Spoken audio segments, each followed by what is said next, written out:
الله الله تعالی یتوفى الانفس ساګانی اخلی حين موتها په وخت د مرګ داغه کې یتوفى اخلی وفات کوي الانفس ساګانی یعنی اخلی حين موتها په وخت د مرګ داغه کې ولتی او هغه سا لم تموت چې هغه نم نه مړه فی منامها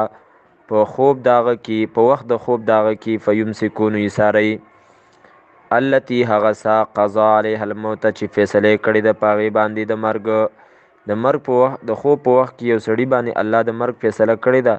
نو دا هغه غسا چې د خوب په وخت کې الله تعالی کوم اخستې ده نو هغه ول بیا واپس نه را لېږي د ځان سره ایساری و یرسل او را لېږي الاخرى هغه بله سا الی اجل مسمى نیټې مقررې پورې چې د کمې د مرګ فیصله الله تعالی دغه د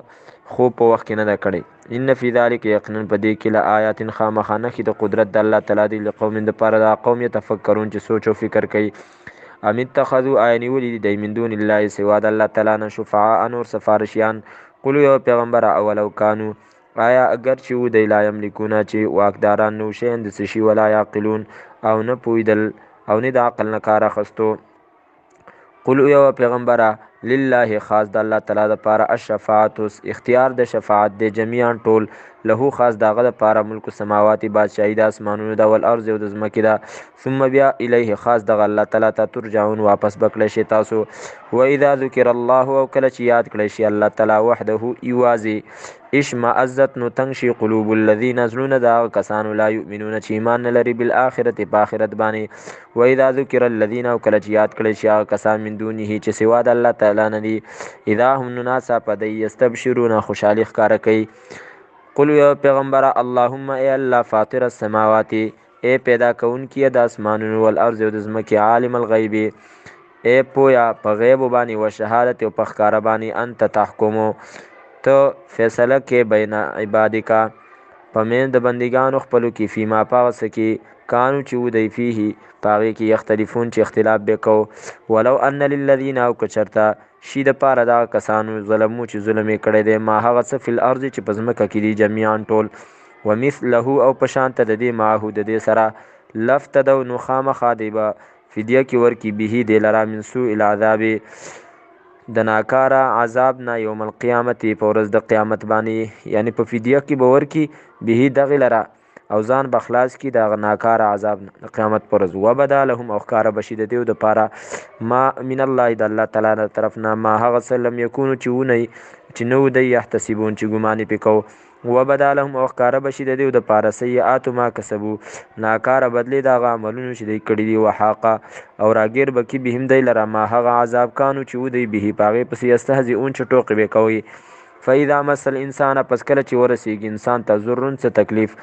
دعانا نراغواړي منګه ثم اذا خولناه بیا کله چې ورکو منګه ثم بیا اذا کلا خولناه چې ورکو منګه د نعمتن څه نعمت منا زمنګ د طرفنا قال نوایدی انما اوتیته یقینا راکړی شوی دی دا ماتا علی علم سره د پوی زمانہ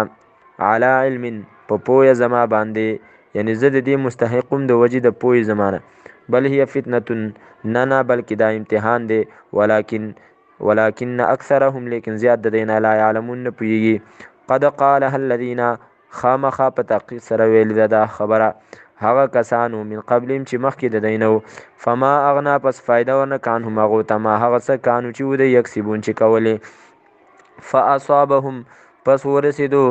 دیتا سیئات ما کسبو پس ورسېد دیتا سیئات ما کسبو ناکار سزاګانی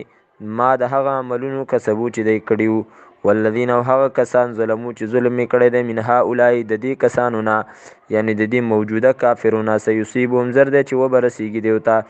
سیئات ما کسبو ناکار سزاګانی د هغه عملونو چې دی کړی وما هم او ندی او نه بی دی بمعجزین کمزوری کون کې الله تعالی لرا اولم يعلموا ايدين دي پویا ان الله چې یقینا الله تعالی يبسط الرزق پراخه کوي رزق لمن یشاء چاله چې غاړي او يقدر او تنګي ان في ذلك يقين پدې کې لآيات خامخانه د قدرت دي لقوم د پاره دا قوم يؤمنون چې هغه ایمان راوړي